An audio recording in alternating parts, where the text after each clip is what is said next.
12ನೇ ತಾರೀಕು ಏಪ್ರಿಲ್ 2026 ಈ ಕಾರ್ಯಾಗಾರದ ವರ್ಕ್ಶಾಪ್ನ ವಿಶೇಷತೆಗಳು ಹೀಗಿವೆ. ಇಲ್ಲಿ ತನಕ ಈ ಒಂದು 5 ವರ್ಷಗಳಲ್ಲಿ ಯಾವತ್ತೂ ಸಹ ಈ ರೀತಿಯ ವರ್ಕ್ಶಾಪ್ ನಾನು ಮಾಡಿರಲಿಲ್ಲ. ಇದು ಮಹಿಳೆಯರಿಗೆ ತುಂಬ ವಿಶೇಷವಾಗಿರುವಂಥದ್ದು. ಮಹಿಳೆಯರು ಅವರ ಪರ್ಸ್ನಲ್ಲಿ ಅಥವಾ ಅವರ ಮನೆಯಲ್ಲಿ ಇಟ್ಕೊಳ್ಬೋದಂತಹ ಅಷ್ಟಲಕ್ಷ್ಮಿ ಐಶ್ವರ್ಯ ಸಿದ್ಧಿ ಯಂತ್ರವನ್ನು ಪ್ರಪ್ರಥಮ ಬಾರಿಗೆ ನಿಮಗೆ ಉಚಿತವಾಗಿ ಈ ವರ್ಕ್ಶಾಪಲ್ಲಿ ಕೊಡ್ತಿದ್ದೇನೆ. ನೋಡಿ, ಇದನ್ನು ಯಾರು ಇಟ್ಕೊಳ್ತಾರೋ ಅವರಿಗೆ ಖಂಡಿತವಾಗಿಯೂ ಧನಾಕರ್ಷಣೆ ಆಗುತ್ತೆ.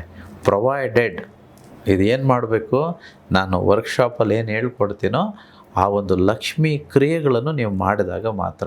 ಒಂದು ವೇಳೆ ನೀವು ಕ್ರಿಯೆನೇ ಮಾಡದೆ ಬರೀ ಯಂತ್ರ ಇಟ್ಕೊಂಡ್ಬಿಟ್ರೆ ಬರುತ್ತಾ ಅಂತಂದರೆ ಖಂಡಿತವಾಗಿಯೂ ಬರಲ್ಲ.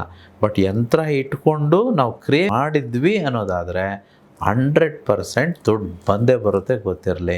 ಒಂದು ವೇಳೆ ಮೆನ್ನು ಬರ್ಬೋದು, ಬಾಯ್ಸು ಬರ್ಬೋದು.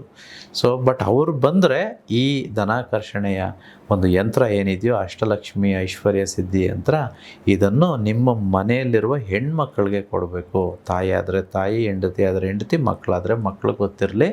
ನೀವು ಇಟ್ಕೊಳ್ಳೋ ಹಾಗಿಲ್ಲ. ಇದ್ರ ಬಗ್ಗೆ ನಾನು ಕಾರ್ಯಾಗಾರದಲ್ಲಿ ಸಂಪೂರ್ಣವಾಗಿ ತಿಳಿಸ್ಕೊಡ್ತೇನೆ.